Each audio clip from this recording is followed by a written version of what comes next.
The snow drank blood that December morning, turning from pristine white to crimson beneath the winter sky of South Dakota. 10-year-old Wiyaka pressed her face against the frozen earth, grandmother Winona's lifeless fingers still clutching her small hand. Around them, the thunder of Hotchkiss guns echoed across a Wounded Knee Creek, each explosion tearing through the air like the screams of her people. Bodies lay scattered across the encampment like broken dolls, mothers who had shielded their children, elders who had raised trembling hands in surrender, warriors who had fought with nothing but bare fists against rifle barrels. The acrid smoke of gunpowder mixed with the sweet smell of burning sage from overturned prayer bundles, creating a bitter incense that would haunt Wiyaka's dreams for decades to come. Through the chaos, she caught sight of a young cavalryman, his blue uniform already splattered with red. Their eyes met across the carnage, his filled with horror and disbelief. Hers with the terrible wisdom that comes too early to children who witness the end of their world. Private Morgan O'Sullivan's rifle trembled in his hands as he stared at the girl, seeing not an enemy, but a terrified child among the corpses of her family. The wind carried the voices of the dying, mixing Lakota prayers with English curses, the wails of mothers with the shouted orders of officers. But beneath it all, Wiyaka heard something else, the whispered promise of her grandmother's final words. Takoja, the stories must survive. You must survive. And in that moment, as the snow continued to turn red beneath the pale winter sun, a story began that would span generations, carried in the heart of a girl who would grow to become the keeper of her people's memory. 3 days earlier, the world had been different. December 27, 1890 dawned clear and cold over the Lakota encampment at Wounded Knee Creek. The lodges stood in neat rows, smoke rising from their tops like prayers offered to the morning sky.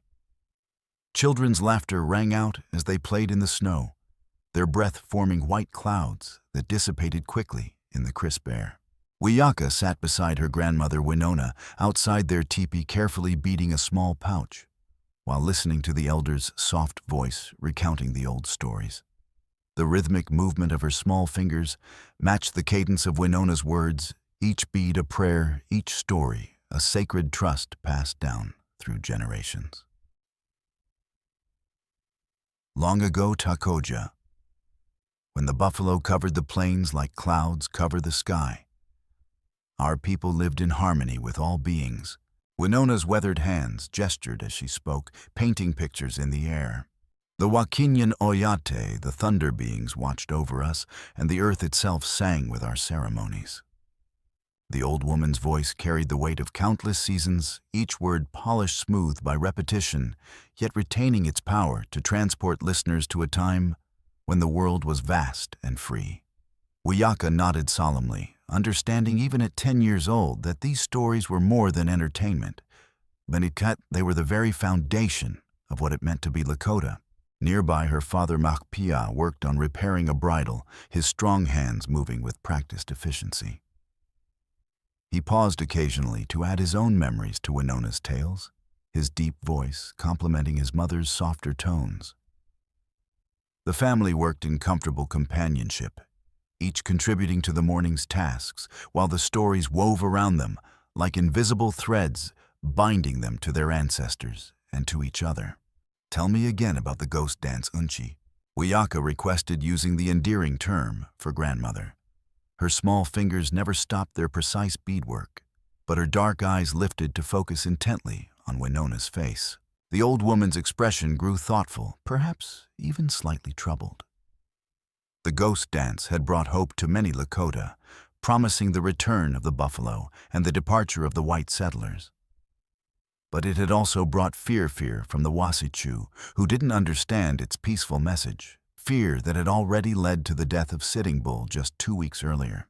The dance is a bridge to Koja, Winona said carefully, a bridge between the world we knew and the world that is coming. Wovoka, the Paiute holy man, received a vision of peace, a time when all peoples would live together, without war, when the earth would be renewed and the buffalo would return. But some people, both Lakota and Wasichu, they hear only what they want to hear. As if summoned by their conversation, the sound of approaching horses reached their ears. Wiyaka looked up to see Daniel Cross riding into the camp, his mixed heritage evident in his features, Lakota cheekbones beneath a cavalry scout's hat, dark eyes that held the wariness of someone who walked between two worlds. Cross dismounted near the chief's lodge where Bigfoot rested despite his illness. The old chief had been suffering from pneumonia, his condition worsening with each passing day. The scout's arrival drew immediate attention from the camp's leaders, who gathered to hear whatever news he brought from the outside world. Wiyaka's father set down his work and joined the group, his face grave.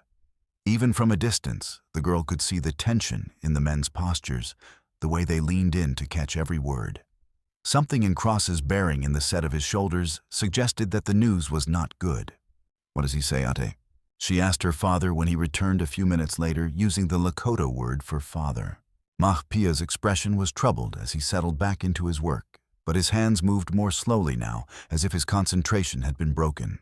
"More soldiers have arrived at Pine Ridge," he said finally.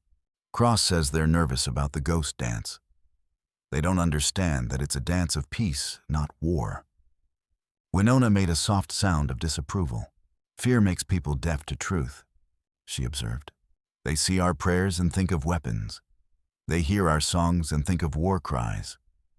As the day progressed, the camp's normal rhythm continued, but there was an undercurrent of unease that even the children could sense. Women went about their tasks with glances toward the horizon. Men spoke in lower voices, and the usual evening socializing was subdued. The ghost dance still took place that night, as it had for many nights before, but the dancers moved with an urgency that hadn't been there in previous weeks. Wiyaka watched from beside her grandmother as the dancers formed their sacred circle, their white ghost shirts gleaming in the firelight. The shirts, painted with protective symbols and blessed by the holy men, were believed to offer spiritual protection to those who wore them with pure hearts. Her father was among the dancers, his face serene despite the day's troubling news. The rhythmic shuffling of feet on frozen ground created its own music, accompanied by the soft chanting of the participants. This was not the war dance that the soldiers feared with its wild movements and fierce cries. This was a prayer made manifest, a gentle reaching toward the spirit world, a plea for peace and restoration. "It's beautiful, isn't she?" Wiyaka whispered, mesmerized by the flowing movement of the dancers. "Yes, Takoja. And it's hope," Winona replied. "Never forget that. No matter what comes, this dance is hope." But even as the old woman spoke, she felt a chill that had nothing to do with the December wind. Somewhere in the darkness beyond the camp, forces were already in motion that would test that hope to its very limits. December 28th brought with it an atmosphere thick with tension. The morning sun seemed dimmer somehow, filtered through high clouds that promised more snow before nightfall. Throughout the camp, people moved with the careful alertness of deer sensing wolves nearby. Conversations were conducted in hushed tones, and children were kept closer to their mothers' sides. Daniel Cross had spent much of the night in conference with Bigfoot and the other leaders, and his haggard appearance when he emerged from the chief's lodge suggested that sleep had eluded him entirely. The scout's usual easy manner was replaced by a grim determination that sent ripples of unease through the camp. Unknown to the Lakota, Cross carried a burden that weighed heavily on his conscience. The previous evening, he had been approached by Captain George Wallace, the commanding officer of the troops at Pine Ridge. The captain, his face drawn with exhaustion and stress, had made what he called a reasonable request for information about the camp's defenses. "You know these people, Cross." Wallace had said, his voice carrying the authority of command, but also a note of desperation. "How many weapons do they actually have? Are they planning any kind of resistance? I need to know what my men are walking into." Cross had found himself in an impossible position. His loyalty to his Lakota relatives warred with his official duties as an Army scout. In the end, he had provided what he believed to be harmless information, a rough count of hunting rifles and old weapons that posed no real threat to a modern military force.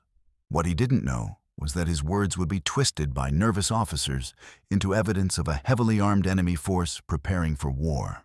The scout's discomfort was evident as he moved through the camp that morning, accepting the offered food and warm greetings of people who trusted him completely. The weight of his divided loyalties pressed down on him like a physical burden, making each smile feel like a betrayal. Wiyaka noticed his distress when he paused near their family's teepee. The man who had always had a ready joke or story for the children now seemed lost in his own thoughts, his dark eyes distant and troubled. Cross looked sad today. She observed to her grandmother, who was preparing their morning meal. Winona followed the girl's gaze and nodded slowly. That men who walk between two worlds often carry great burdens, Takoja. Sometimes they must make choices that wound their own hearts. The old woman's words carried a prescience that would only become clear in hindsight, for now they seemed merely the wisdom of age, the understanding that life often demanded difficult decisions from those who tried to serve multiple masters. As the day wore on, more disturbing signs appeared. Scouts reported increasing military activity in the surrounding area, and rumors spread through the camp like wildfire. Some said that additional troops were being brought in from other posts. Others whispered that the government was planning to disarm all the Lakota bands, regardless of their peaceful intentions. Bigfoot, despite his worsening illness, called for a council meeting in the afternoon. The old chief's voice was weak but determined as he addressed the gathered men, women, and elders who crowded into the council lodge. My relatives. He began pausing to suppress a coughing fit that shook his frail frame. We have received word that soldiers are approaching. They say they come in peace to ensure our safety as we travel to Pine Ridge Agency. But we have learned to be cautious of such promises. A murmur ran through the gathered people voices, mixing concern with determination. These were people who had survived the wars of the 1870s, who had endured the transition to reservation life, who had watched their children taken to distant schools and their sacred sites desecrated. They had learned hard lessons about trusting the words of government officials. "What do you counsel, my chief?" asked one of the elder warriors, his weathered face grave. Bigfoot's reply was measured and careful. "We will continue to Pine Ridge as planned. We will cooperate with the soldiers' requests. But we will also remember that we are Lakota. We will not surrender our dignity or our right to practice our beliefs. The ghost dance is not a war dance. It is a prayer for peace. We will not abandon our prayers." The council continued for hours, with each person having the opportunity to speak their mind. Some argued for avoiding contact with the military altogether, suggesting that the band should scatter and take refuge in the Badlands. Others maintained that cooperation was their best hope for avoiding bloodshed. Through it all, the weight of decision pressed heavily on leaders who knew that whatever choice they made could have deadly consequences for their people. As evening approached, word came that soldiers would indeed arrive the next morning. Major Samuel Whitside of the 7th Cavalry was leading a substantial force to escort Bigfoot's band to Pine Ridge Agency. The official message spoke of protection and safe passage, but the number of troops involved suggested a different interpretation of the situation. That night, the ghost dance took on an even more poignant character. The dancers moved with renewed intensity, their steps carrying the weight of uncertainty about the future. Parents held their children closer, elders spoke more urgently about preserving traditions, and young people gazed with new appreciation at a way of life that might soon be forever changed. Wiyaka danced for the first time that evening, her small feet following the ancient pattern as her father guided her steps. The white ghost shirt that Winona had made for her felt both protective and fragile, like hope itself. As she moved in the sacred circle, the girl felt connected to something larger than herself, to her ancestors, to the earth beneath her feet, to the stars wheeling overhead in their eternal dance. "Remember this moment, Takoja," Winona whispered as they returned to their teepee later that night. "Remember how it feels to dance with your people under the free sky. Whatever comes tomorrow, this moment is ours forever." The old woman's words proved prophetic. As the first light of December 29th crept across the frozen landscape, the sound of approaching cavalry could be heard in the distance, the jingling of harnesses, the rhythmic thud of hooves on hard ground. the low voices of men preparing for what they believed might be battle. The last free night of the Lakota at Wounded Knee was ending. What would follow would be remembered not as the victory that some officers expected, but as one of the darkest chapters in American history, a morning when fear and misunderstanding would transform a peaceful surrender into a massacre that would stain the snow red with innocent blood. Dawn on December 29, 1890, broke gray and cold, with the promise of snow heavy in the air. The sound that had been distant the night before was now impossible to ignore. The approaching 7th Cavalry. 4 troops strong their horses' breath, creating white clouds in the frigid air as they rode toward the Lakota encampment. Major Samuel Whitside led the column, his face set in grim determination. Behind him rode Private Morgan O'Sullivan, a young Irishman from Boston, who had joined the army seeking adventure and steady pay.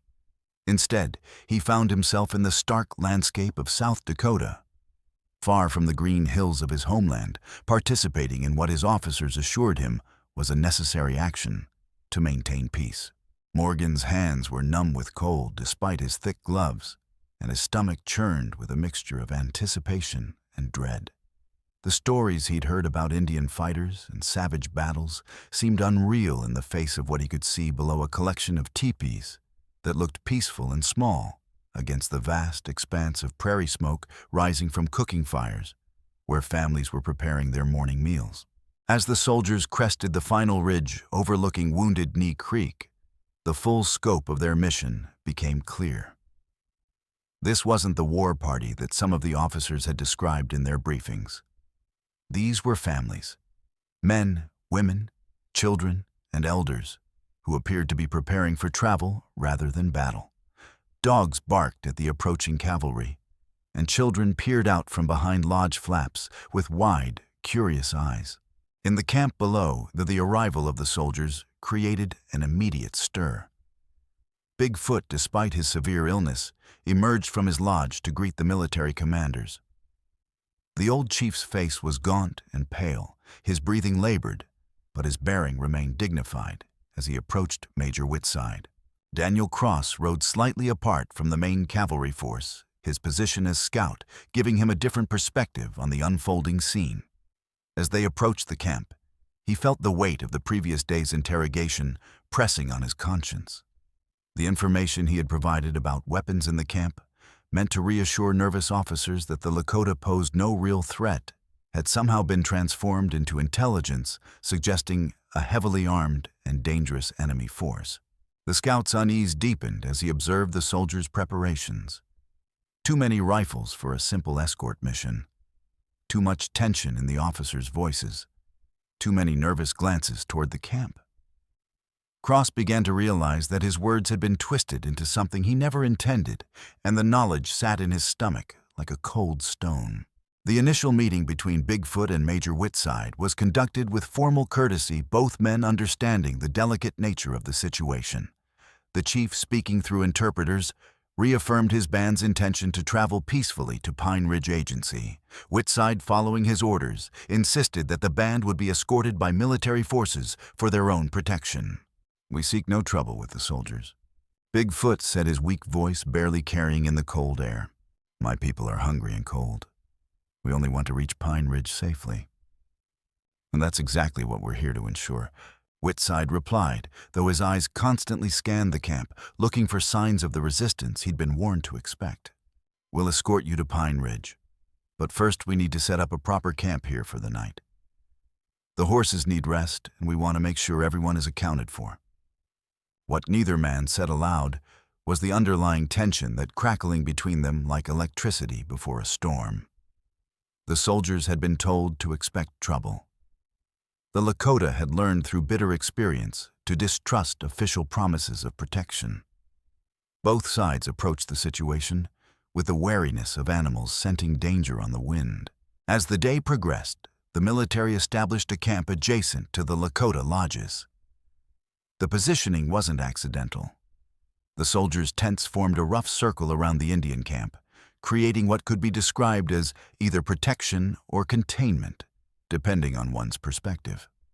4 Hotchkiss guns were positioned on the low hill overlooking the creek, their brass barrels gleaming dully in the weak winter sunlight. Wiyaka watched the soldiers with the intense curiosity of childhood, trying to understand these Wasichu who had come to their camp. Some of them looked frightened, she realized with surprise. She had expected them to appear fierce and confident, like the warriors in her grandmother's stories. Instead, many of them seemed as uncertain as she felt their eyes darting nervously around the camp, as if expecting attack at any moment. One soldier in particular caught her attention, a young man with red hair and kind eyes who seemed different from the others. While his companions maintained their distance from the Lakota, this soldier accepted a cup of coffee from one of the women, and even smiled at the children who gathered to stare at him. When their eyes met across the space between the camps, he nodded respectfully, an acknowledgement that she was a person deserving of basic courtesy. Morgan O'Sullivan found himself strangely moved by the scene around him. These people didn't look like the savage enemies he'd been prepared to fight. They looked like families, tired, cold families who were trying to make the best of a difficult situation. The children who peeked at him from behind their mother's skirts reminded him of his younger siblings back in Boston. And the elders who sat quietly beside their fires carried themselves with a dignity that commanded respect. As evening approached, tension in the combined camps began to rise. Colonel James Forsyth arrived with additional troops, bringing the total military force to nearly 500 men, surrounding fewer than 350 Lakota, more than half of whom were women and children. The colonel's first order was to increase security around the Indian camp officially for everyone's protection, but effectively turning the encampment into an open-air prison. The evening meal was shared with careful politeness soldiers and Lakota, maintaining separate but adjacent cooking fires.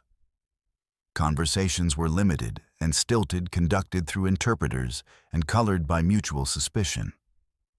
Yet there were small moments of human connection, a soldier sharing his tobacco with an elder, a Lakota woman offering bread to hungry cavalrymen, children on both sides staring at each other with frank curiosity across the cultural divide. That night, the ghost dance took place as usual, but its character was different. The presence of so many soldiers, the weight of uncertainty about the future, and the general atmosphere of tension all combined to create a sense of urgent prayer.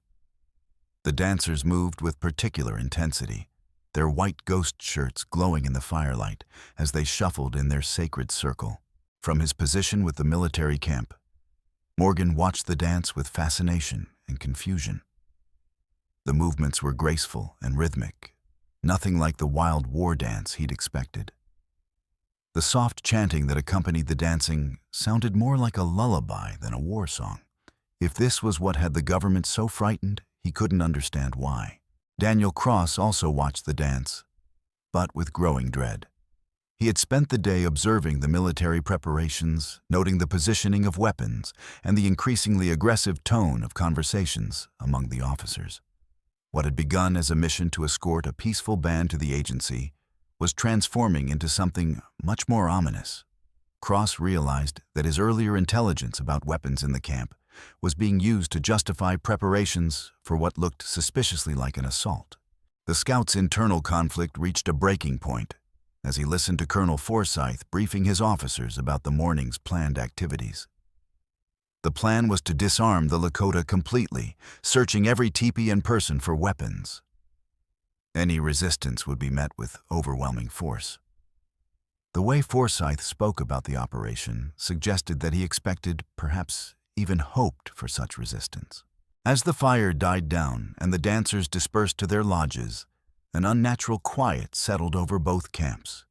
The soldiers maintained their watches with extra vigilance, while the Lakota families huddled in their teepees, many unable to sleep despite their exhaustion. Parents whispered prayers over their children, elders spoke softly about the uncertain future, and young people wondered if they would live to see another ghost dance. In the darkness, Cross made a decision that would haunt him for the rest of his life. Moving quietly through the sleeping camps, he approached Bigfoot's lodge and requested a private audience with the chief. What he told the sick old man was a warning that the soldiers planned more than a simple escort mission. that weapons would be demanded, that resistance could trigger violence. Bigfoot listened to the scouts' whispered words with growing alarm. The chief's fever-bright eyes reflected the gravity of the situation as he absorbed the implications of what Cross was telling him. A choice would have to be made, come morning submit to complete disarmament, and the humiliation that would entail or maintain dignity at the potential cost of lives. "You carry a heavy burden, Cross," Bigfoot said finally, his voice barely above a whisper. "May the spirits guide your steps in the days to come." The scout left the chief's lodge with tears in his eyes, knowing that his attempt to serve two masters had failed catastrophically. His information had been twisted to justify aggression, and now his warning might prompt the very resistance that would trigger the violence he was desperate to prevent. In trying to protect both sides, he had betrayed both. As the first pale light of dawn began to creep across the frozen landscape, both camps stirred to life. The soldiers prepared their weapons and formed their lines, while the Lakota families emerged from their lodges to face whatever the new day would bring. The stage was set for a confrontation that would transform a routine military operation into one of the darkest chapters in American history. The snow that had threatened for days began to fall in earnest as the sun rose, covering the landscape in a deceptively peaceful blanket of white. By evening, that snow would be stained red with the blood of innocence, and a young girl named Wiyaka would begin her journey from carefree child to keeper of her people's most painful memories. December 29th, 1890 dawned with the sharp crack of orders being barked across the military camp. The snowfall that had begun during the night continued steadily muffling sounds and creating an otherworldly atmosphere as soldiers prepared their weapons and formed their formations. Colonel Forsyth's plan was methodical and thorough, complete disarmament of the Lakota band, with any resistance to be met with immediate and overwhelming force. In the Lakota camp, families emerged from their lodges to a world transformed by snow and the ominous presence of armed soldiers surrounding them on all sides. The Hotchkiss guns on the hill above pointed down at their camp like accusing fingers, their brass barrels dark against the white sky. Children stayed close to their mothers, sensing the adult anxiety that permeated the morning air like smoke. Wiyaka helped her grandmother prepare their simple breakfast, but neither of them had much appetite. Winona's weathered hands shook slightly as she handled the cups and bowls, whether from cold or apprehension, the girl couldn't tell. Around them, other families went through similar motions, maintaining the routines of daily life, while acutely aware that this day might be unlike any other. "Stay close to me today, Takoja," Winona instructed quietly, her eyes never leaving the soldiers who were moving into position around the camp perimeter. "Whatever happens, remember that you are Lakota. Remember the stories. Remember our ways." The girl nodded solemnly, though she didn't fully understand why her grandmother's voice carried such urgency. At 10 years old, Wiyaka had lived her entire life on the reservation, where interactions with soldiers and government officials were routine, if not always pleasant. This felt different, but the specific nature of the danger eluded her young understanding.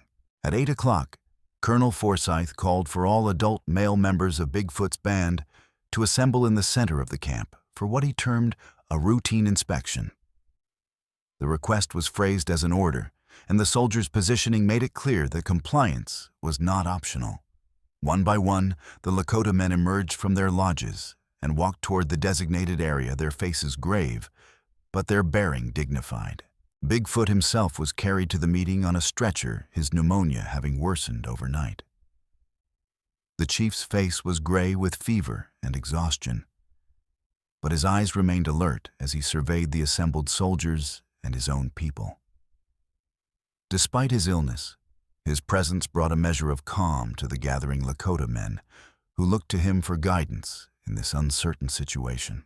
Morgan O'Sullivan stood with his company at the edge of the assembly area, his rifle held at the ready, but his finger nowhere near the trigger.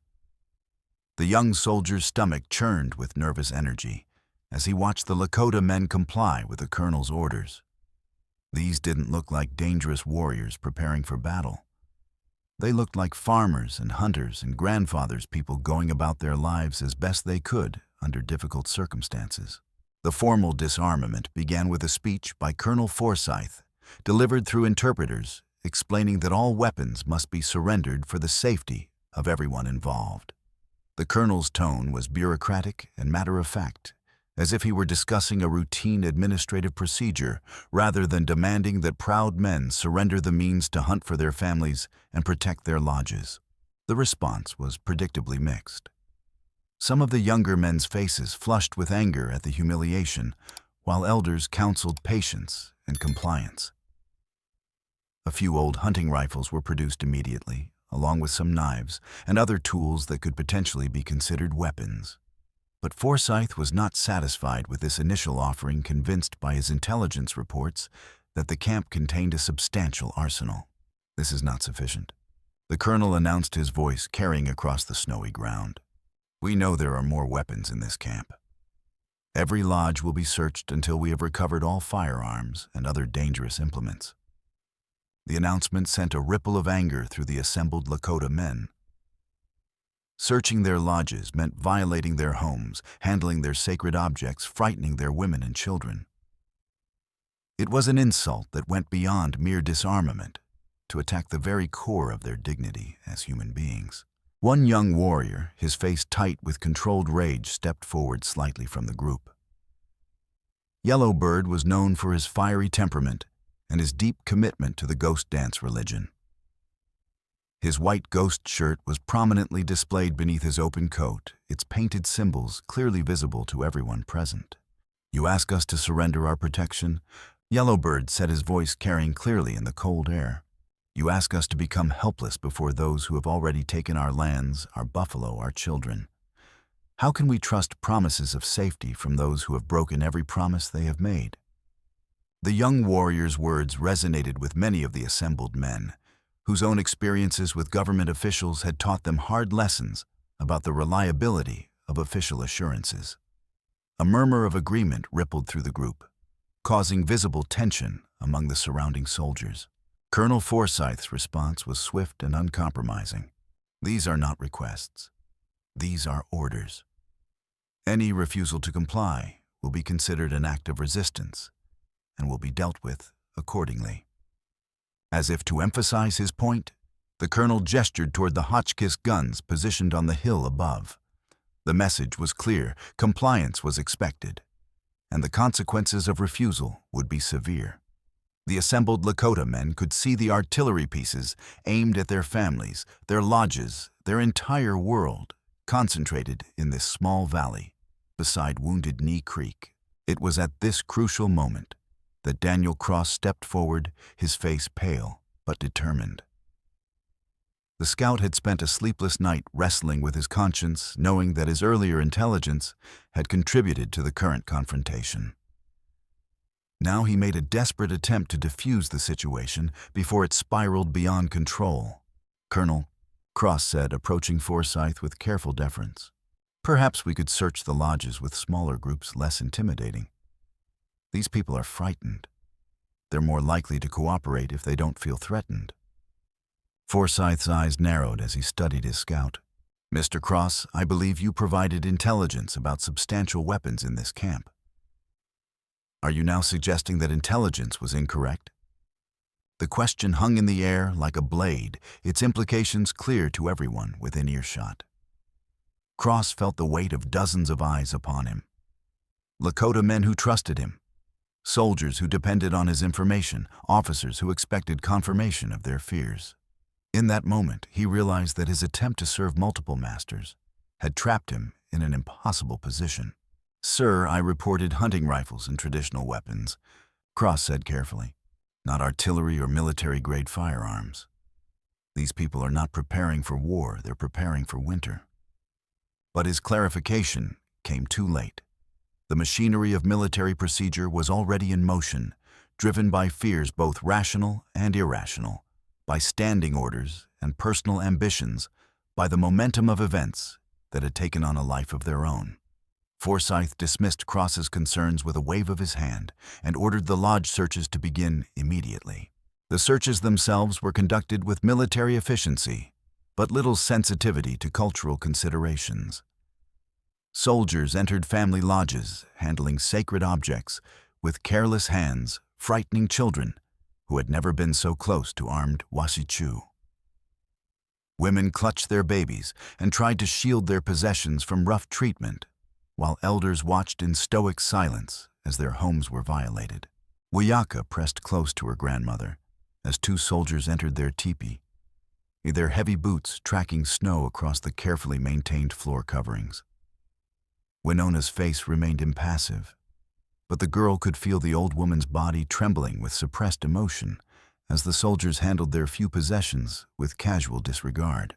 One of the soldiers, a young man not much older than Wiyaka's teenage cousins, seemed uncomfortable with his task.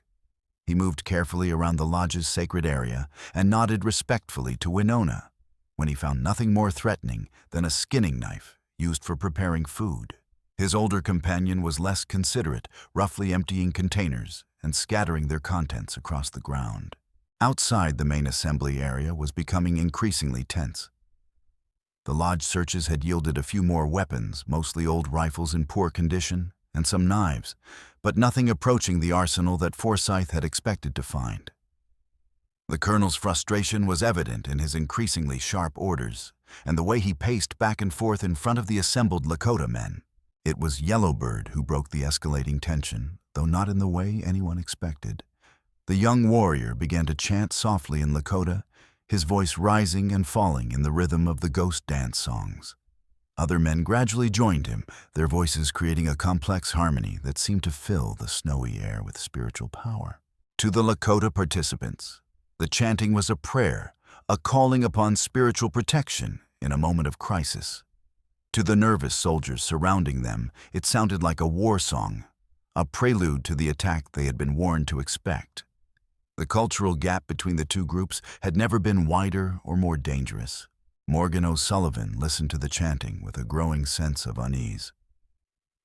Something about the situation felt wrong to him, though he couldn't articulate exactly what. The Lakota men didn't look like they were preparing for battle. They looked like they were preparing to die with dignity. The realization sent a chill down his spine that had nothing to do with the December cold.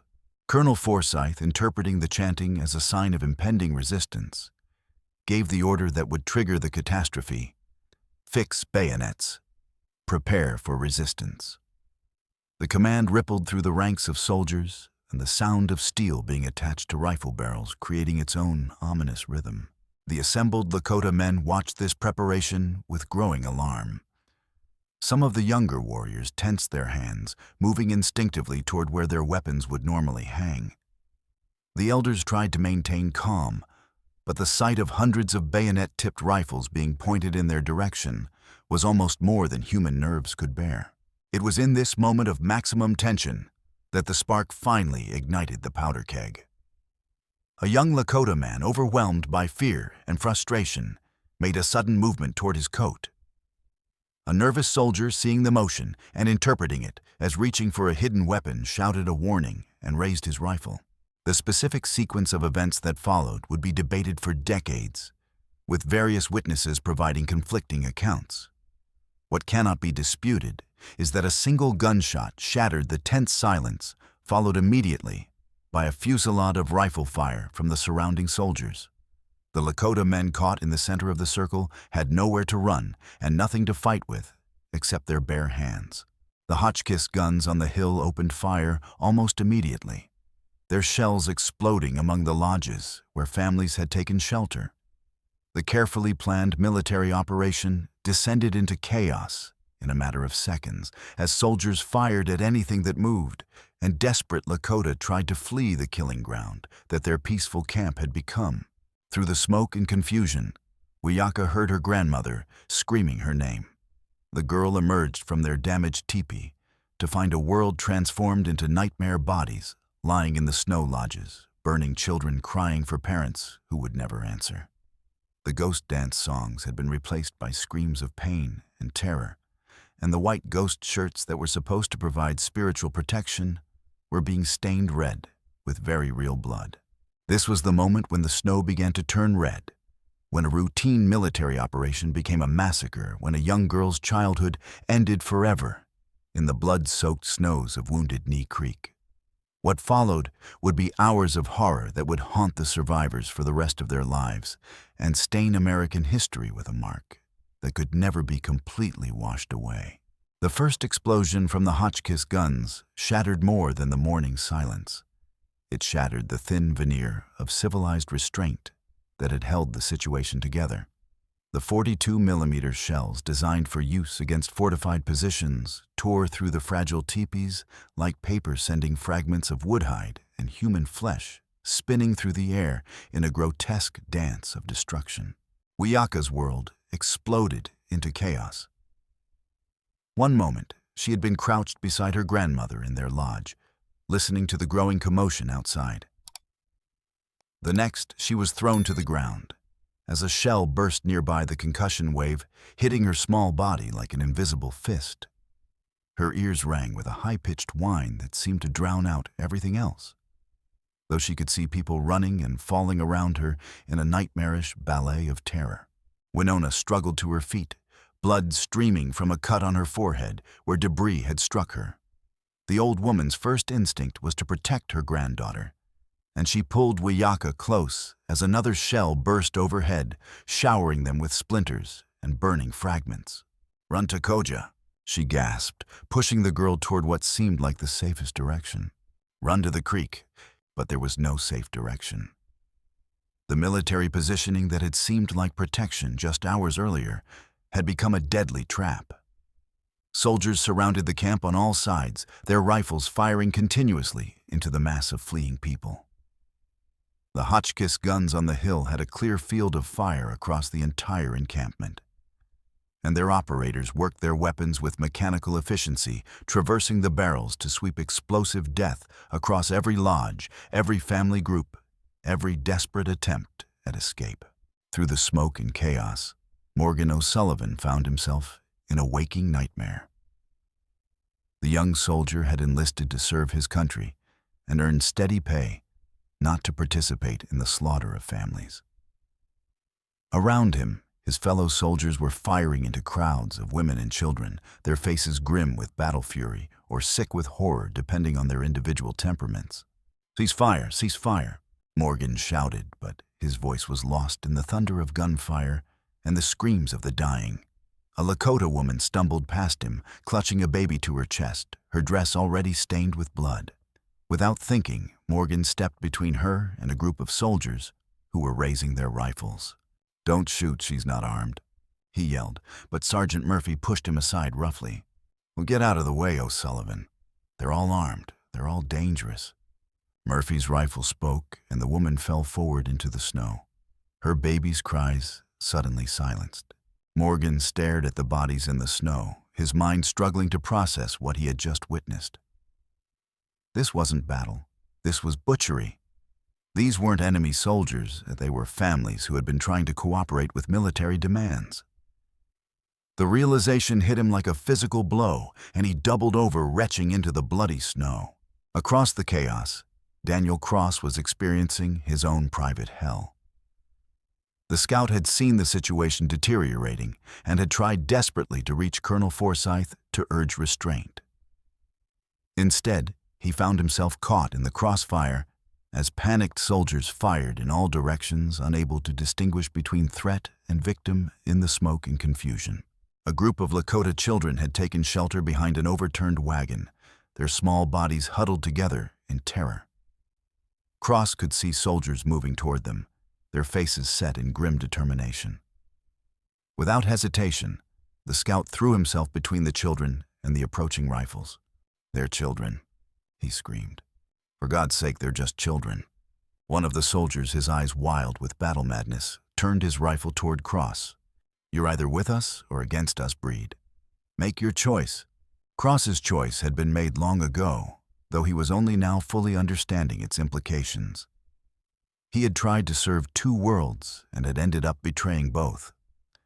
Now faced with the ultimate consequence of his divided loyalties, there was only one path left to him: He spread his arms wide, shielding as many children as he could with his body. "If you want to shoot children, you'll have to shoot me first," he said quietly, his voice carrying clearly despite the surrounding chaos. The soldier's finger tightened on the trigger, but before he could fire, a new voice cut through the noise. Black Elk, the holy man, who many had thought killed in the initial volley, appeared through the smoke like an avenging spirit. The old warrior had been struck by shell fragments and was bleeding from multiple wounds, but he moved with purpose and supernatural determination. "Hokahe mitakuye oyasin," Black Elk shouted using the ancient Lakota war cry, followed by the sacred phrase meaning, "all my relations." In his hands, he carried not a rifle, but a ceremonial pipe, its stem pointing skyward in a final prayer for his people. The appearance of Black Elk had an electrifying effect on both the Lakota survivors and the attacking soldiers. To his own people, he represented the spiritual strength that could sustain them even in the face of death. To the soldiers, he seemed to embody their worst fears about Indian savagery and mystical power. Several rifles swung toward him, but before they could fire, the holy man began to chant in a voice that somehow carried over the gunfire and explosions. His chant was not a war song, but a death song, a prayer for the spirits of the dying, and a call for the ancestors to welcome them home. The words in Lakota were incomprehensible to most of the soldiers, but the power and dignity in his voice was unmistakable. For a moment, some of the firing actually stopped as men on both sides found themselves transfixed by this figure who faced death with such calm courage. That moment of hesitation gave Cross the opportunity he needed. Grabbing the children he had been protecting, he began to move them toward the creek bank, where the broken terrain might offer some shelter from the military fire. Other survivors followed his lead, creating a desperate stream of humanity flowing toward the only potential refuge in the immediate area. But the Hotchkiss guns were repositioning to follow the fleeing people. The artillerymen, following their training and orders, adjusted their aim to continue their systematic destruction. Shell after shell burst along the creek bank, throwing up geysers of frozen earth and human flesh. The explosions created a deadly barrier that few could cross alive. Wiyaka and Winona found themselves part of this desperate flight. The girl's legs were short, and she struggled to keep up with the adults around her. Twice she fell in the snow, only to be pulled upright by her grandmother's determined hands. Blood from Winona's head wound had frozen in red streaks down her face, but she never let go of her granddaughter's hand. "Stay with me, Takoja," the old woman gasped as they stumbled forward. "Whatever happens, stay with me." A Hotchkiss shell burst just ahead of them, and the explosion throwing both to the ground. Wiyaka felt something warm and wet splash across her face, and when she wiped it away, her hand came back red. For a moment she thought it was her own blood, but then she saw Winona lying motionless beside her, her grandmother's eyes staring sightlessly at the gray sky. The girl's scream of anguish was lost in the general cacophony of battle. But it marked a moment of profound transformation. The child who had awakened that morning as Wiyaka, beloved granddaughter and keeper of stories, died in that instant. What rose from the bloody snow was something harder and more determined, a survivor who would carry the memory of this day for the rest of her life. Still holding her grandmother's lifeless hand, Wiyaka became aware of footsteps approaching through the smoke. She looked up to see a blue uniformed figure moving toward her, rifle raised. For a moment, their eyes met the same young soldier who had smiled at her the day before now, with his face streaked with powder burns and his eyes wide with horror. Morgan O'Sullivan stared down at the small girl kneeling beside the dead woman, and something inside him shattered completely. This was what his service to country had become, orphaning children and creating scenes of devastation that would haunt him for the rest of his life. His rifle trembled in his hands as he struggled with the most important decision of his young life. "Run," he whispered, his voice barely audible over the continuing gunfire. "Run and don't look back." Instead of firing, Morgan turned his rifle toward the sky and pulled the trigger, the shot disappearing harmlessly into the gray clouds above. Then he did something that would haunt his dreams and define his character for decades to come. He knelt beside the dead woman and gently closed her eyes, a final gesture of respect for the innocent life that had been lost. Wiyaka stared at this unexpected act of humanity from one of her people's killers. In that moment, she learned a lesson that would shape her understanding of the world for the rest of her life. That even in the midst of the greatest evil individual, human beings could still choose to act with compassion. The lesson was small comfort in the face of her devastating loss, but it was enough to keep hope alive in a heart that might otherwise have been consumed by hatred. The massacre continued around them, but for one brief moment in the midst of hell, a young Irish soldier and a traumatized Lakota girl shared a connection that transcended the artificial boundaries of race and nationality. It was a connection that would echo through the decades that followed, influencing choices and actions in ways that neither could have predicted. As the girl finally rose and stumbled away toward whatever refuge she could find, Morgan O'Sullivan watched her go, with tears freezing on his cheeks. He had been ordered to participate in a military action. Instead, he had witnessed a massacre and been forced to confront the true cost of the fear and hatred that had brought them all to this terrible place. The killing continued for another hour, spreading beyond the original camp as soldiers pursued fleeing survivors across the frozen landscape. When it finally ended, nearly 300 Lakota lay dead in the snow, including Bigfoot himself, whose body was found frozen in the twisted position where he had died trying to raise his hand in a final gesture of peace. But among the survivors was a 10-year-old girl who had learned in the span of a single morning what it meant to lose everything, and yet somehow continue living. Wiyaka's journey from that blood-soaked battlefield to her eventual role as a keeper of memory and wisdom would span decades and transform her from victim to teacher. The snow had turned red that December morning, but from that red snow would grow stories that would ensure the massacre at Wounded Knee was never forgotten. The silence that followed the massacre was more terrible than the gunfire had been. It was the silence of death settling over the battlefield like a heavy blanket, broken only by the occasional moan of the wounded and the distant howling of wind across the frozen prairie. The acrid smell of gunpowder mixed with the metallic scent of blood and the smoke from still-burning lodge fires, creating an atmosphere that seemed to defy the very idea that this place had ever known peace. Wiyaka crouched behind an overturned wagon, her small body shaking not just from cold, but from shock that had penetrated to her very core. The child who had awakened that morning in her grandmother's warm lodge no longer existed. In her place was a survivor who had seen the worst that human beings could do to each other, and who was only beginning to understand the full scope of her loss. Around her, other survivors emerged from whatever shelter they had found, children wandering in confusion, women clutching infants, elders who had somehow escaped the slaughter through luck or divine intervention. Their faces carried the stunned expression of people who had witnessed the impossible, whose understanding of the world had been shattered as completely as their physical community. Morgan O'Sullivan moved through the aftermath like a man in a trance. His uniform was splattered with blood, some from the people he had been ordered to fight, some from the wounded soldiers who had been caught in the crossfire of their own panicked shooting. The young Irishman's hands shook as he tried to process what he had participated in, what he had witnessed, what he had failed to prevent. The military's official response to the massacre was swift and predictable. Colonel Forsyth immediately began composing his report, emphasizing the resistance encountered and the necessity of the force used.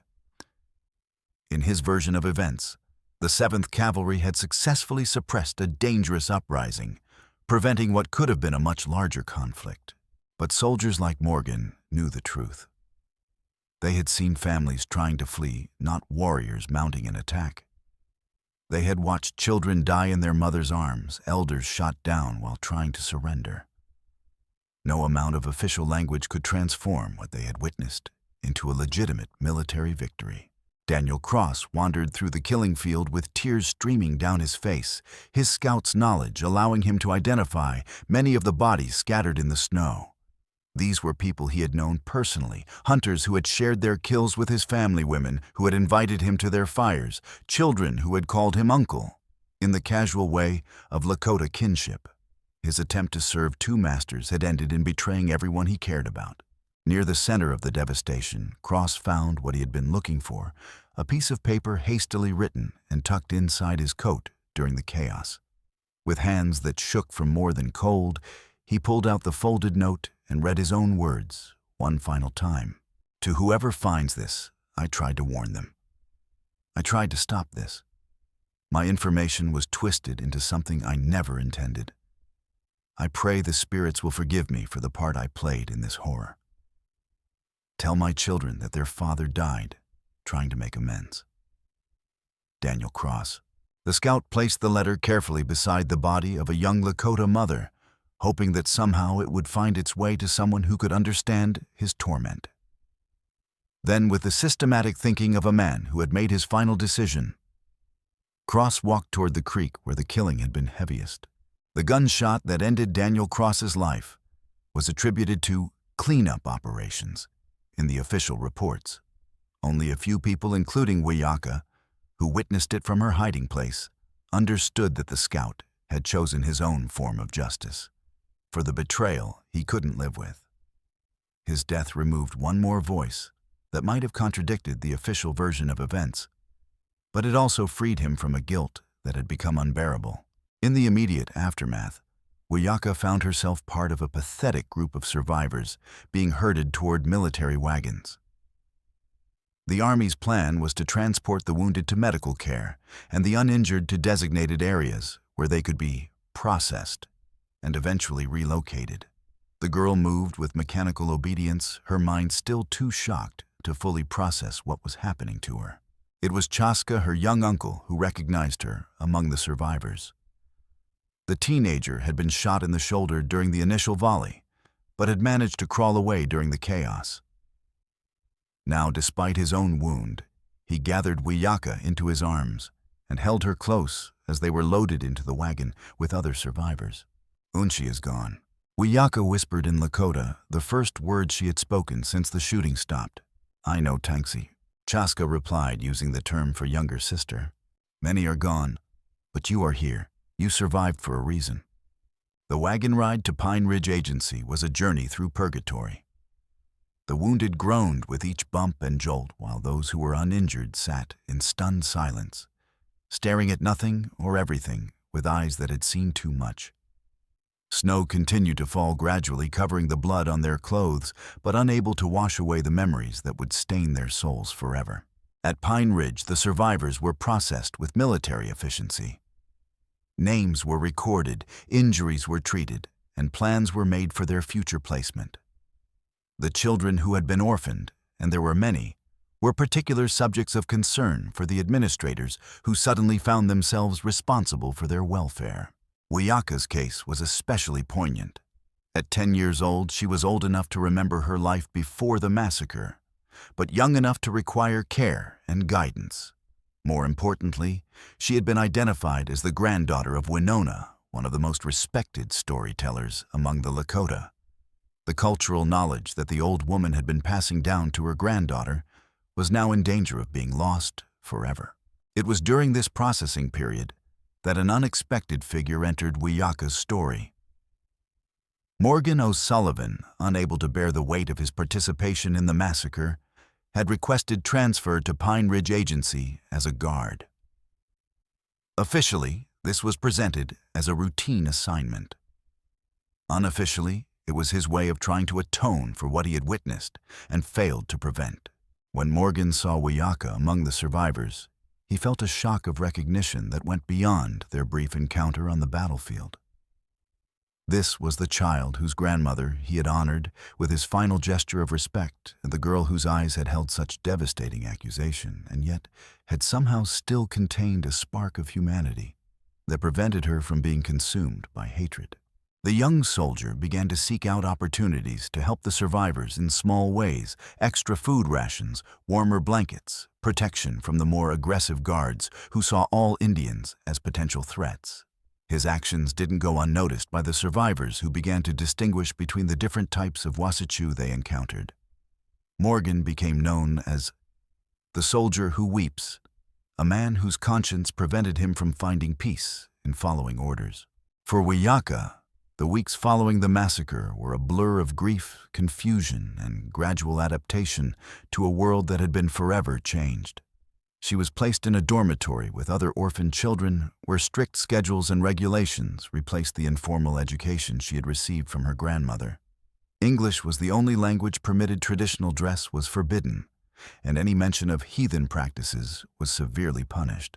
But late at night, when the supervisors were absent, the children would whisper to each other in Lakota. They would share fragments of stories they remembered, pieces of songs their grandmothers had taught them, scraps of cultural knowledge that they were determined to preserve, despite official efforts to eliminate such backward thinking. It was during one of these clandestine sharing sessions that Wiyaka began to understand her role as a keeper of memory.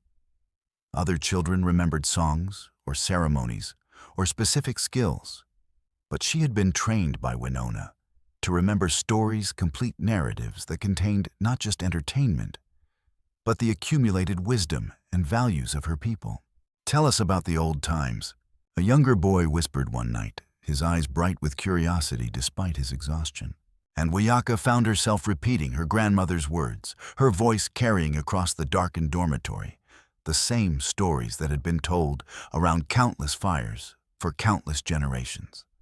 In that moment, she understood that Winona's final words had been more than a dying woman's desperate plea. They had been a commission, a sacred trust that would define the rest of her life. The stories themselves became a form of resistance, a way of maintaining connection to a culture that official policy was designed to destroy.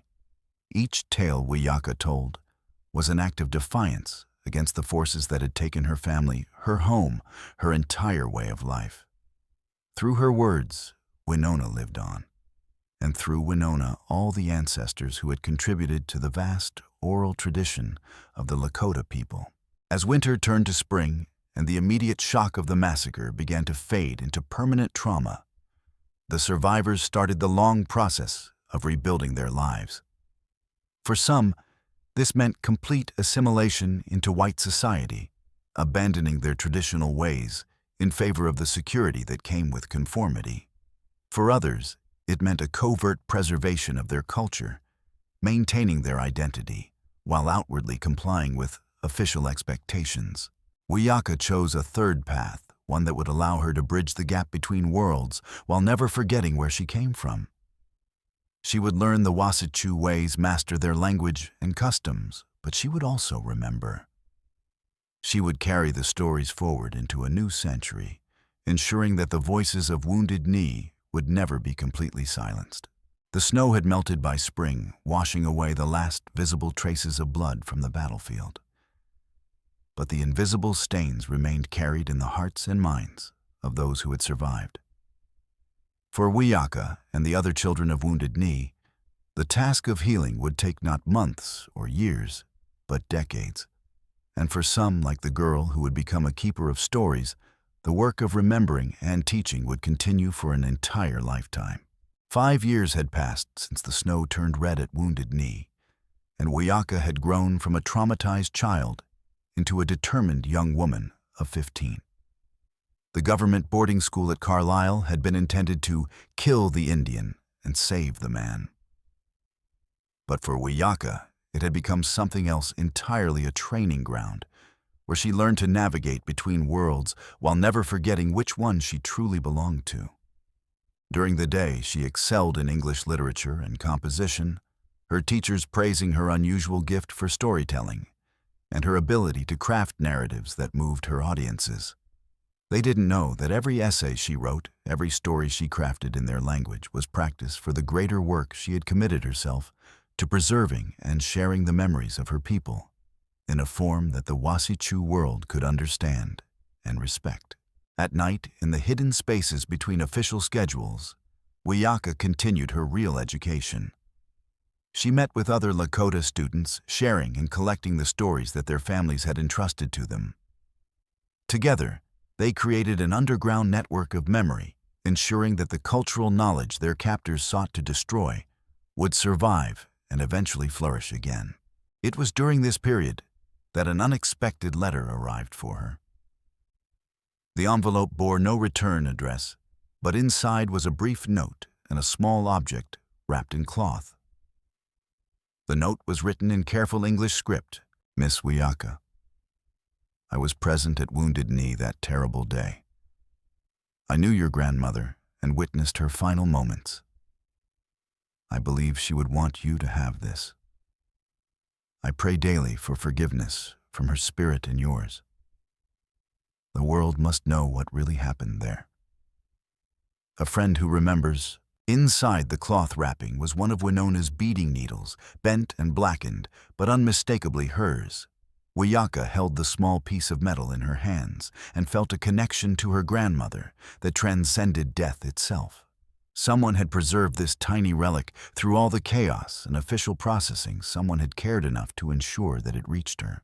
She never learned who had sent the package, but she suspected it might have been Morgan O'Sullivan, the young soldier, whose eyes had met hers across the battlefield. Others had reported seeing him at Pine Ridge in the months following the massacre, and there had been rumors about a guard who went out of his way to help Lakota families. Whether it was him or another anonymous ally, the gesture reinforced her growing understanding that healing would require the cooperation of people from both sides of the cultural divide. The needle became Wiyaka's most treasured possession, a tangible link to the woman who had shaped her understanding of what it meant to be Lakota. She carried it with her, always a reminder of the responsibility she had inherited and the promise she had made to keep the stories alive. As her formal education neared its end, Wiyaka began to formulate a plan for her future. The boarding school had taught her to read and write in English, had shown her how Wasichu institutions functioned, had given her tools that she could use to preserve and share her people's stories in new ways. She would not return to the reservation, to disappear into poverty and forgotten grief. Instead, she would go into the world and ensure that the voices of Wounded Knee were heard by anyone willing to listen. Her first opportunity came when she was invited to speak at a church gathering in Philadelphia about her successful transformation from savage to civilized Christian woman. The organizers expected her to deliver a testimony about the benefits of forced assimilation and the wisdom of government policy toward Native Americans. Instead, Wiyaka stood before the gathered congregation and told them the truth about Wounded Knee. Her voice was calm and measured, her English flawless, her manner dignified and respectful. But her words painted a picture of the massacre that few in her audience had ever heard the perspective of the victims. The reality of families destroyed, the human cost of policies that treated entire peoples as obstacles to progress. You have heard that my people were dangerous, that soldiers were protecting innocent settlers from savage attacks. She said, her voice carrying clearly through the hushed church. I was there that December morning. I saw my grandmother die trying to protect me. I saw children shot while running to their mothers. I saw old men killed while trying to surrender. This is not the story of brave soldiers defeating hostile warriors. This is the story of families who were slaughtered because their prayers were misunderstood as threats. The reaction was immediate and divided. Some members of the congregation walked out in anger, unwilling to have their comfortable assumptions challenged. Others sat in stunned silence, struggling to reconcile what they were hearing with everything they had been told about Indian wars and frontier justice. A few wept, openly moved by the girl's obvious sincerity and the power of her testimony. After her presentation, Wiyaka was approached by a middle-aged woman whose eyes were red with tears. My son was there, the woman said quietly. He's never been the same since he came home. He has nightmares, and he drinks too much, and sometimes I hear him crying in his room. I never understood why until tonight. The woman's words confirmed what Wiyaka had begun to suspect, that the massacre had traumatized not only its victims, but also many of its perpetrators. The soldiers who had been ordered to fire on families were also casualties of policies that dehumanized entire populations and created conditions where atrocities became not only possible, but inevitable. This realization became central to Wiyaka's evolving mission. She would not simply preserve the stories of Lakota suffering, she would also work to heal the wounds that the massacre had inflicted on all sides. True justice required not only remembrance, but also reconciliation. Not only acknowledgement of wrongs, but also forgiveness for those who had been trapped in systems beyond their control. Over the following years, Wiyaka developed a reputation as a powerful speaker and storyteller. She appeared at churches, schools, women's clubs, and literary societies throughout the eastern United States. Her presentations always began the same way, with the traditional Lakota greeting, "Mitakuye o Yasin," all my relations, which she explained as a recognition that all human beings are connected in a web of relationship and mutual responsibility. She told stories not only of Wounded Knee, but of the rich cultural heritage that had been nearly destroyed, along with the bodies buried in that frozen ground. She spoke of Lakota philosophy and spirituality, of the deep connection between her people, and the land of the wisdom contained in traditional ways of living that the modern world had dismissed as primitive.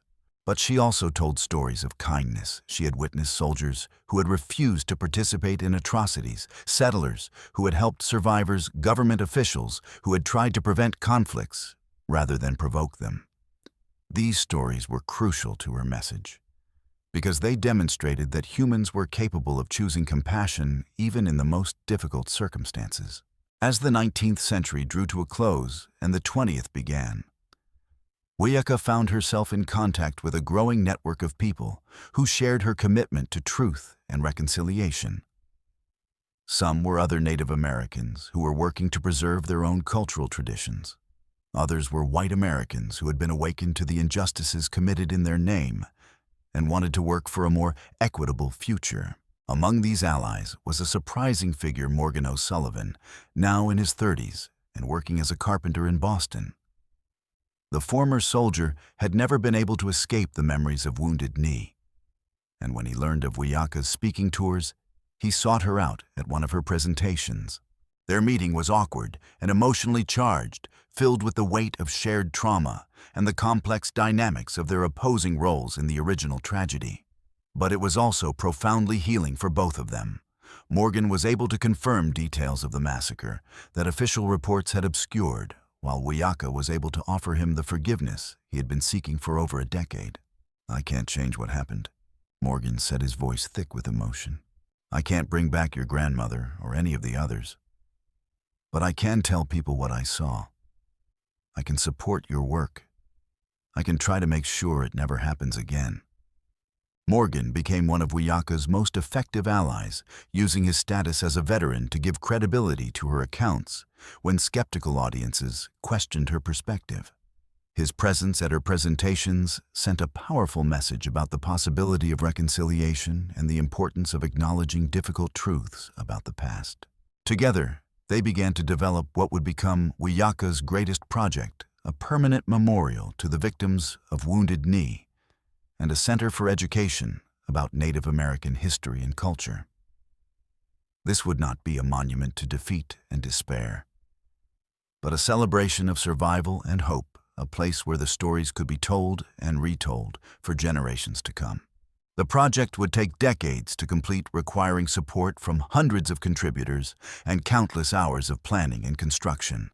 But the foundation was being laid in these years of traveling and speaking, of building relationships and changing minds one presentation at a time. The girl who had knelt in bloody snow beside her grandmother's body was growing into a woman whose voice would ensure that the spirits of Wounded Knee would never be forgotten.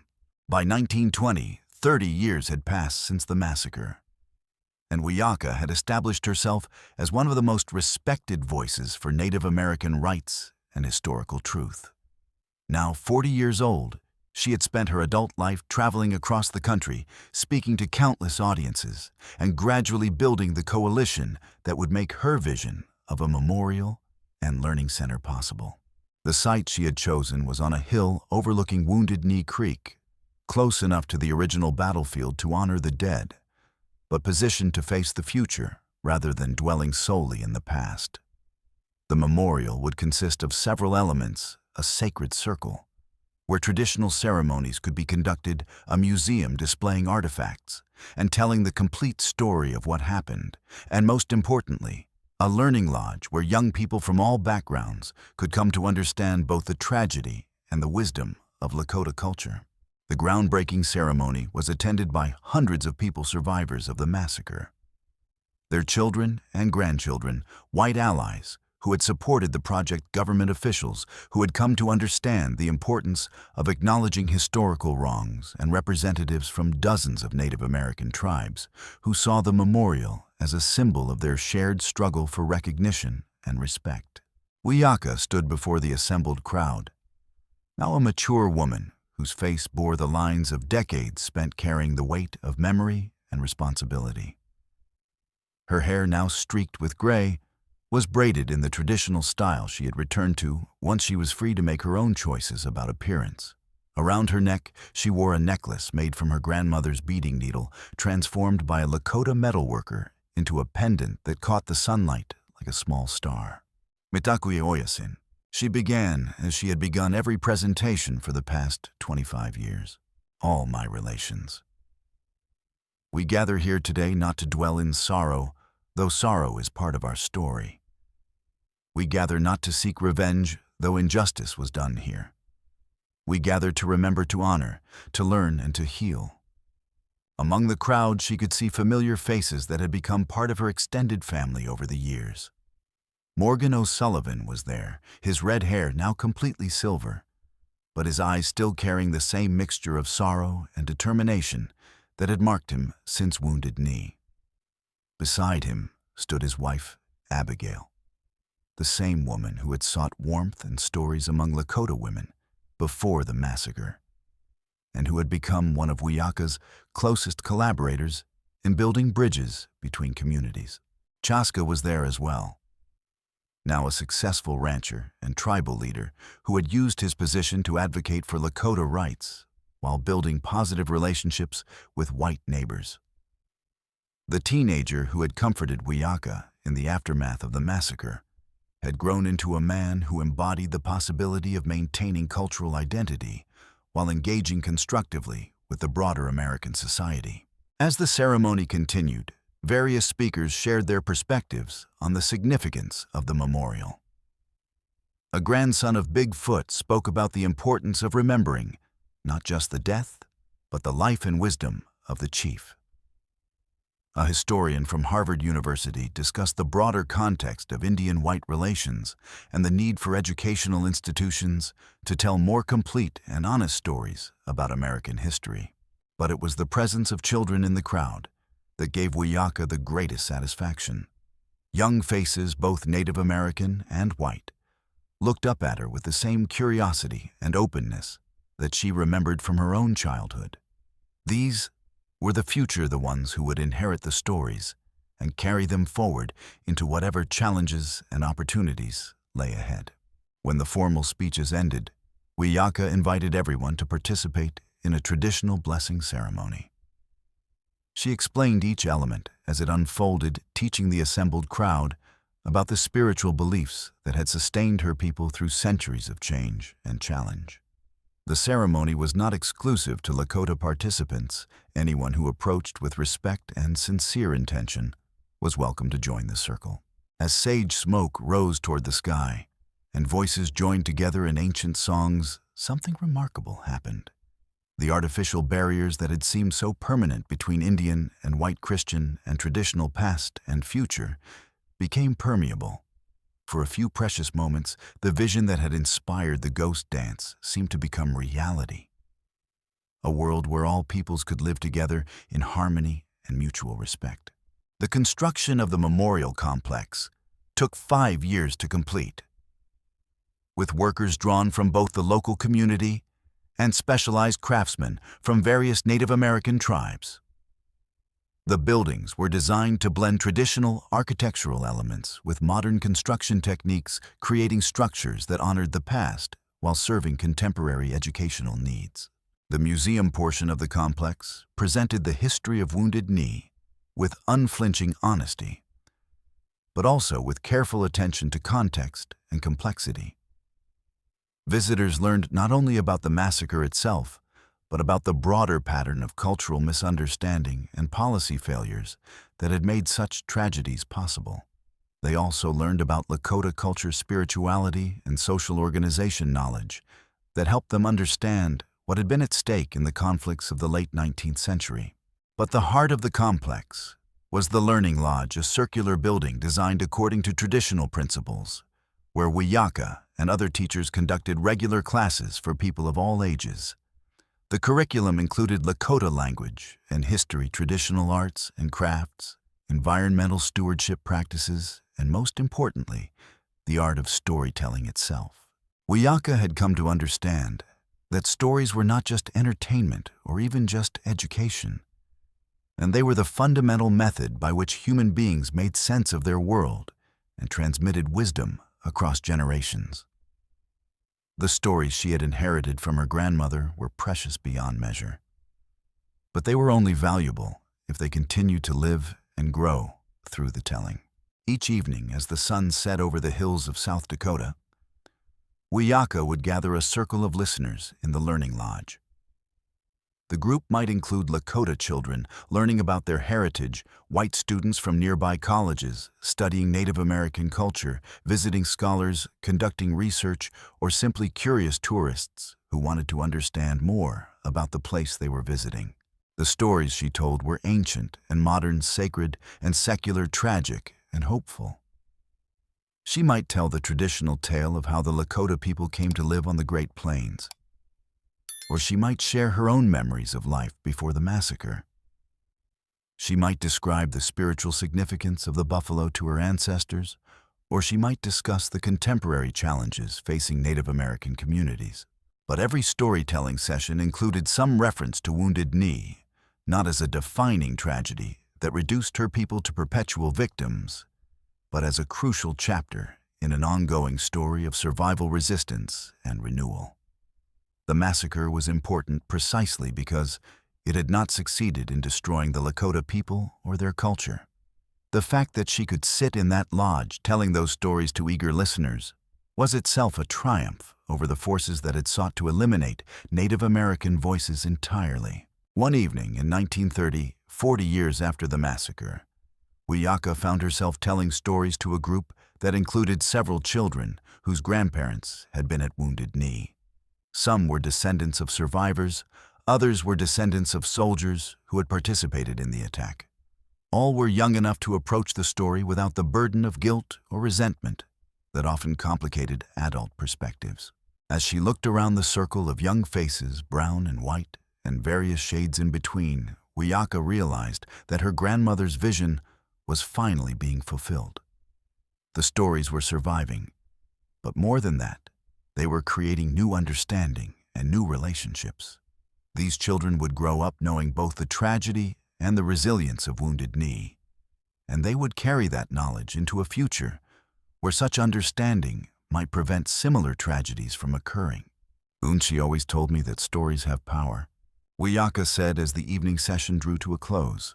The power to heal, the power to teach, the power to bring people together across great distances and differences. Tonight, I can feel that power working among us. I can feel my grandmother's spirit smiling, knowing that her stories have found new voices to carry them forward. As the children departed with their parents and guardians, many paused to thank Wiyaka personally for sharing her stories. Their genuine appreciation and obvious emotional engagement with the material confirmed what she had long believed, that truth told with compassion and respect had the power to transform hearts and minds in ways that no amount of political rhetoric or academic analysis could achieve. The Memorial and Learning Center had become more than just a monument to a historical tragedy. It had become a living institution where the past informed the present, and where people of all backgrounds could come together to learn to heal and to imagine better possibilities for the future. The snow had turned red at Wounded Knee in 1890, but from that red earth had grown something beautiful and enduring. A place where voices that had nearly been silenced forever continue to speak wisdom to anyone willing to listen. As Wiyaka entered her 70th year in 1950, she found herself in the unexpected position of being considered an elder, not just by her own people, but by the broader American society that had once sought to eliminate voices like hers. The Memorial and Learning Center at Wounded Knee had become a destination for scholars, students, and tourists from around the world, all seeking to understand both the historical tragedy and the remarkable story of cultural survival that had emerged from it. The post-war period had brought new attention to questions of human rights and social justice, and Wiyaka's decades of patient education and bridge building had positioned her as an important voice in these evolving conversations.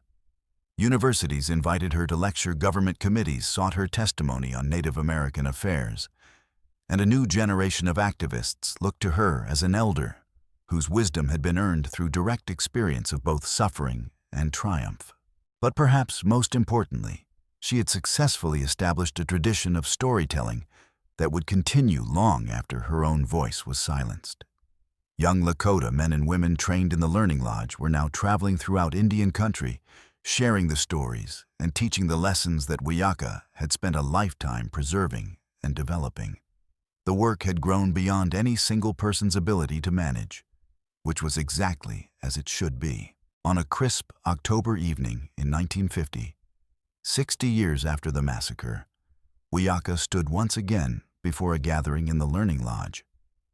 The occasion was special, the dedication of a new addition to the memorial complex, a garden of remembrance, where visitors could walk among native plants and read inscribed stones bearing the names of all the known victims of Wounded Knee.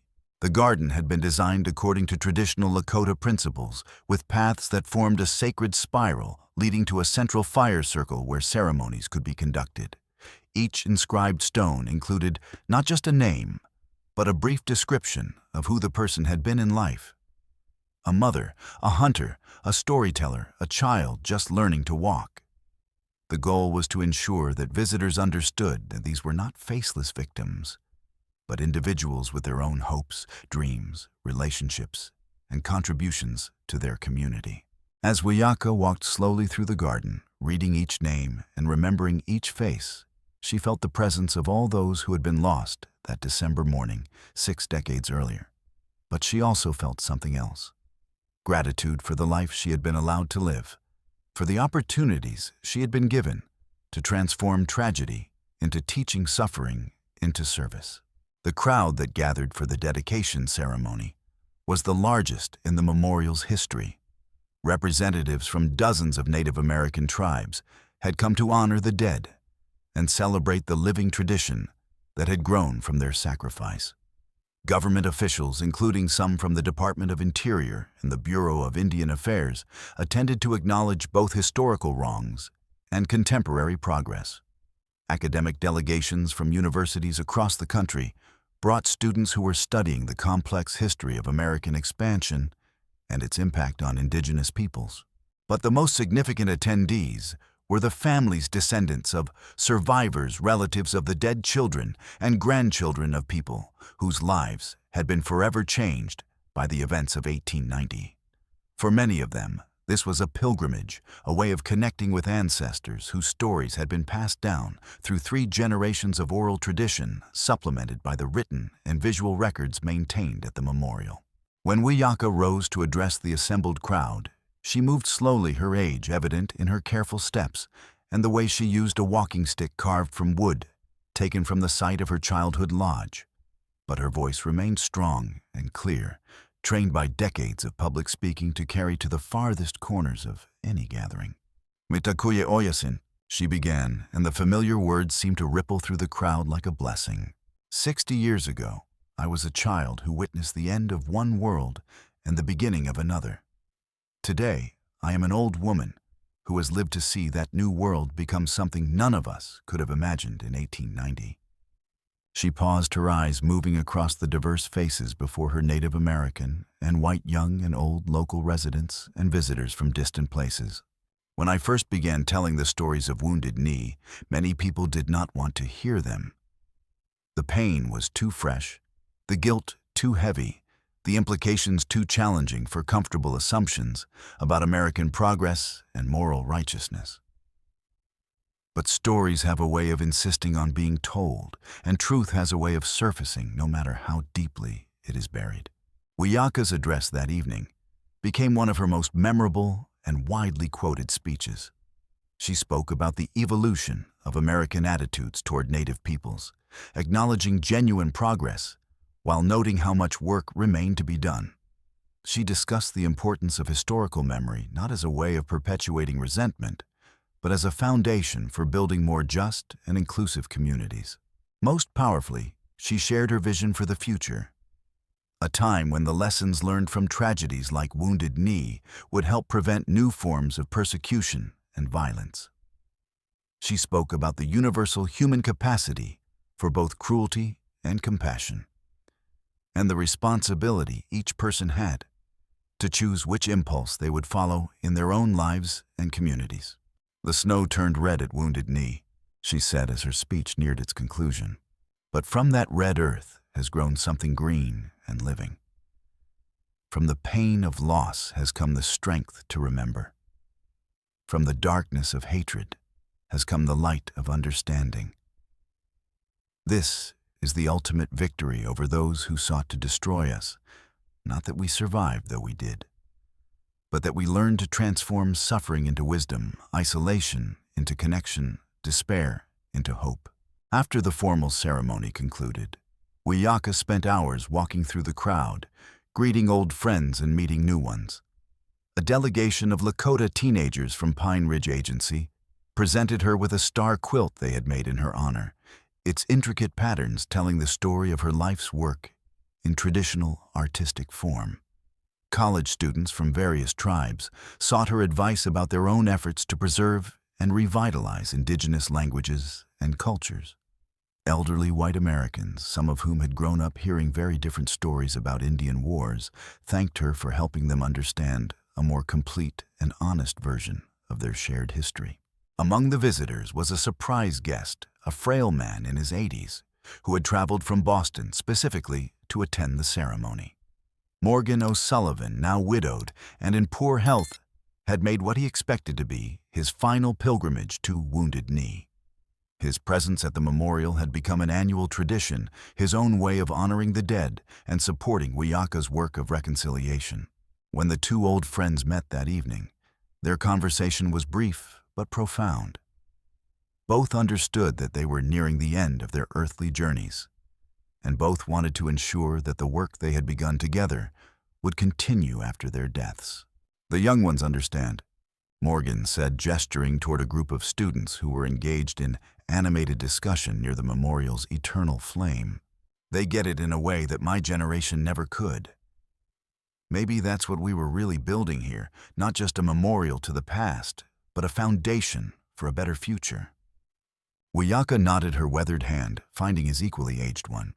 "My grandmother always said that everything has its season. The season of war and hatred had to end before the season of healing and understanding could begin. We were blessed to live during the transition, to be part of the planting that others will harvest." As the evening drew to a close and the crowds began to disperse, Wiyaka found herself alone in the Learning Lodge, where she had spent so many hours sharing stories with eager listeners. The fire had burned down to glowing coals casting dancing shadows on the walls where photographs and artifacts told the visual story of Lakota history and culture. She settled into her favorite chair, a piece handcrafted by traditional artisans from wood and hide, according to designs that predated European contact. In her hands, she held her grandmother's beading needle, now worn smooth by decades of being handled as both relic and talisman. As she sat in the familiar space surrounded by the tools and symbols of her life's work, Wiyaka felt a deep sense of completion and continuity. The stories would continue. The memorial would endure. The lessons of Wounded Knee would be taught to new generations who would face their own challenges and opportunities. The girl who had knelt in bloody snow beside her grandmother's body had become an old woman whose voice had helped transform a site of tragedy into a place of healing and hope. Outside, the South Dakota wind whispered through the grass that now grew where the lodges of Bigfoot's band had once stood. The sound was peaceful, almost musical, like the distant echo of traditional songs carried on the night air. For Wiyaka, it was the sound of spirits at rest of ancestors who could finally sleep peacefully, knowing that their stories would not be forgotten, and their sacrifice had not been in vain. The snow had turned red at Wounded Knee, but the earth had learned to grow green again. And in that green growth, in the memorial and learning center and garden of remembrance, in the young people who carried the stories forward, and the old people who finally felt heard, lay the ultimate triumph of life over death, hope over despair, love over hatred. The final chapter of Wiyaka's story was yet to be written, but its themes were already clear.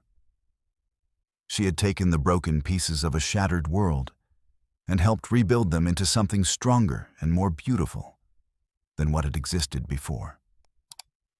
The child who had witnessed the end had become the elder who helped create a new beginning. And in that transformation lay the deepest wisdom of all, that even the most terrible endings can become the seeds of the most wonderful new beginnings. This story is dedicated to the memory of those who died at Wounded Knee Creek on December 29, 1890, and to all who have worked to transform tragedy into understanding, hatred into healing, and silence into truth.